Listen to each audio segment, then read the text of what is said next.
Namaste, viewers. I'm Vibhuti. This is Jaipur Dialogue USA, and I'm going to talk about today with an accusation or a humor. I do not know that, but I'm making a statement. Kunal Kamra is an idiot. Whether you laugh at it or you take me seriously, I do not know that. But I'm convinced beyond doubt that Kunal Kamra is an idiot. Why is he an idiot? It's very simple. It's a colloquial language. किसी को महामूर्ख कहने से पहले आप उसको idiot भी कह सकते हैं. तो here is a very important part. बड़ा पुरानी कहावत है ना, ख्याल अपना अपना, पसंद अपनी अपनी, मजाक अपना अपना, पसंद अपनी अपनी. जब कोई joke falls flat, then it's not a joke. Then the jokester looks funny. He looks like a stupid idiot. If the mazak falls flat, that's what is important. I remember very clearly when I was in Delhi in American Express. One day, my senior vice president and the region head, he came up and he cracked some American joke, which many of us didn't quite get it. And he said, "You Indians have very poor sense of humor." And what he meant was that we generally do not laugh. You look at it this way. It all starts from the top, right? It all starts from the top. If you are serious in our communities, in our society, when somebody becomes in a leadership role, he is expected to be serious. He is expected to be very measured with reference to his tone, tenor, वो कैसे कर रहे हैं, what is he doing. तो हम जो है stoic हो जाते हैं, हमें हंसने का हक नहीं होता. लेकिन हमारे यहाँ प्रथा है, हमारे बिहार में गोनू झा के jokes were very popular, but they are dead now. We don't know them. They were full of wit, humor about an event, about an incident, about something. And that is a big difference between humor and stupidity. What I realize is that humor is, or a joke is, about an issue, about something that happens. Laughing is not at somebody or person specific. That's a huge difference between a joke, humor, and an insult.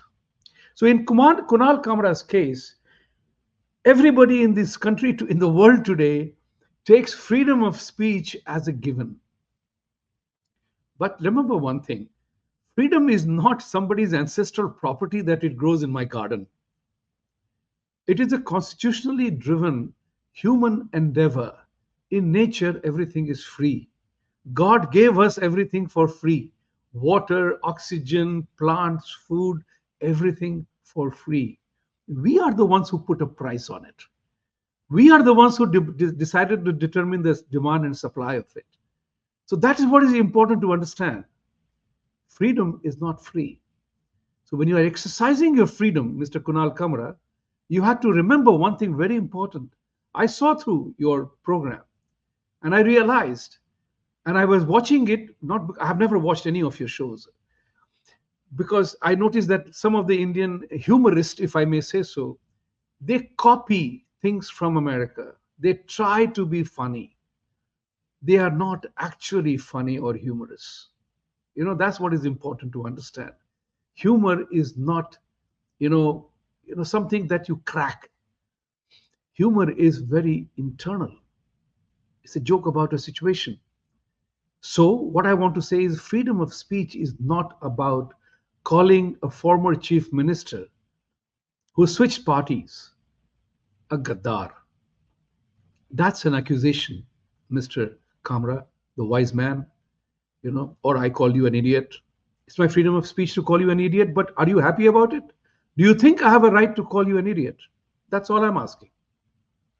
But your act is definitely full of idiocies, because you assume freedom of speech means that you can accuse somebody of being a gaddar. That's an accusation. Now prove it. If you are sued in a court of law that was not a freedom of speech expression, but it was an accusation, it's a game changer. So are you prepared to prove your statement that he was a gaddar? Just shifting party made him a Gaddar? I do not know. I'm not going to sit on value judgment. I'm not going to sit on value judgment. I'm not the kind of person. But what I'm definitely talking about is when you crack a joke, you have to be serious about it. Joke is serious. I enjoy the American sense of humor. They have made comedy an industry. All the television channels have a regular late night show on humor. And I have tried to watch it because I'm a funny guy in my own way, individually speaking, but I can't crack a joke in a public atmosphere. But I can be funny because I do say things funny that has made people laugh and they say you are very humorous. But I say pity that I can't be humorous in public. I am not a stand-up comedian, nor do I claim that. Do I make an effort to make you laugh? No, I don't. It comes involuntarily about a situation. You know, that's very important to understand. There is a thing in America, they call it roasting. Roasting is about, talking about a person specific, about his habits, what he did, what he said in a locker room, what he said something sometime, and you make fun of the situation that people did not know about. And he also is present to laugh about it. This is a very important thing to understand. So when the comedians, for example, there is a White House correspondents' dinner, and even the US president goes funny and bizarre, cracking jokes at people, his opposition, his own self, and everything else around. But that's not malicious. There is no accusation of saying that you are a certified idiot. That's what is important to understand. That humor comes in uniform too. It happens all the time. Funny things happen all the time in our life, right? But how we take that is important. And the other thing that I can say very clearly that you have to remember laughing you when you want to crack a joke, I repeat this, about something, not at something. So the act of falling on a banana skin can be very funny. If somebody slips on a skin, that will look very funny. But if you laugh at him, he may be suffering because of the pain of the falling or the broken bone because of that falling. You see the difference? That's the difference that you have to understand.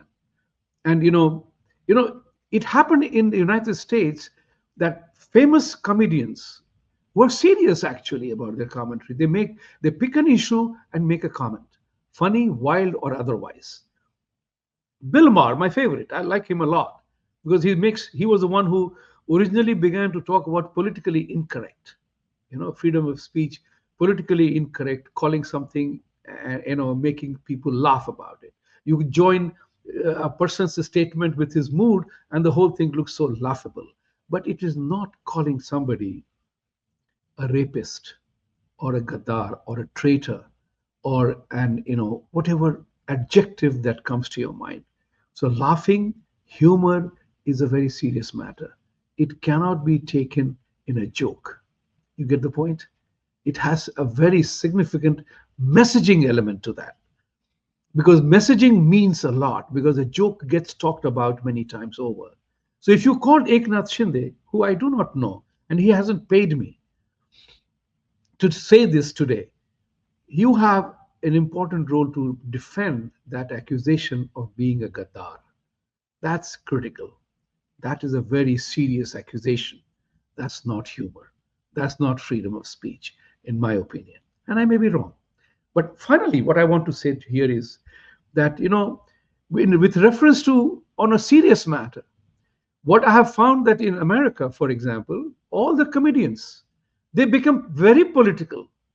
So all the late night shows that I was talking to you about earlier, they became heavily politicized with the leftist orientation because they hated Donald Trump. And that's what was sad about the humor. The humor went out of the window, literally. The humorists and jokesters and comedians threw humor out of the window by becoming partial, by becoming personal, by becoming provocative and indulging in a propaganda against a person. That is not humor.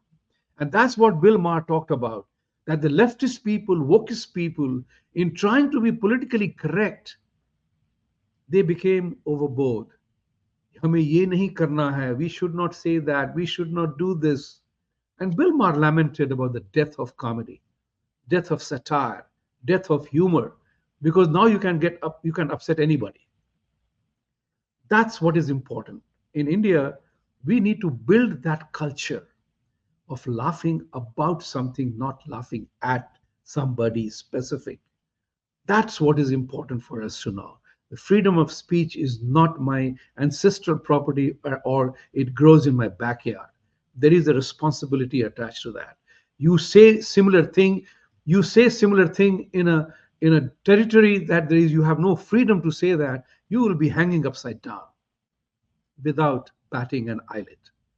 So, Mr. Kamra, there is also an accusation that in this current world of woke army that is dominating our social, political, economic life, I urge you, I challenge you, I invite you, and I dare you to make similar remarks against people and faith and people of the faith that you will not dare to speak. And let me say it here. Try saying something funny about Islam or Owaisi or Abdullah, although they bears a lot on Twitter and X, but try doing that and then see the effect of it. You know, there will be riots. We are the ones who don't indulge in riots because you can call Hindu Dharma as anything that you want to do. You can do it under the banner of freedom, but you cannot dare do that against many other faiths because you know what will happen to you. In this case, you thought, yeah, we Hindus are nincompoops. We Hindus are idiots. We Hindus are like that. We know how to suffer and badgering by people. So, what will he do? Nothing. But you are also accused of. That's important.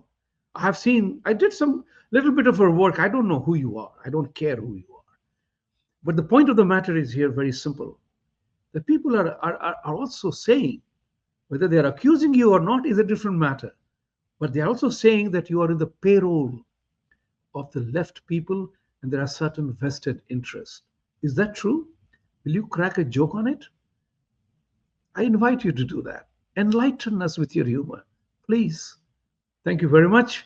As I always say, Satyame Vijayate, truth must triumph, and let the truth triumph. Mr. Kamra, are you in the payroll?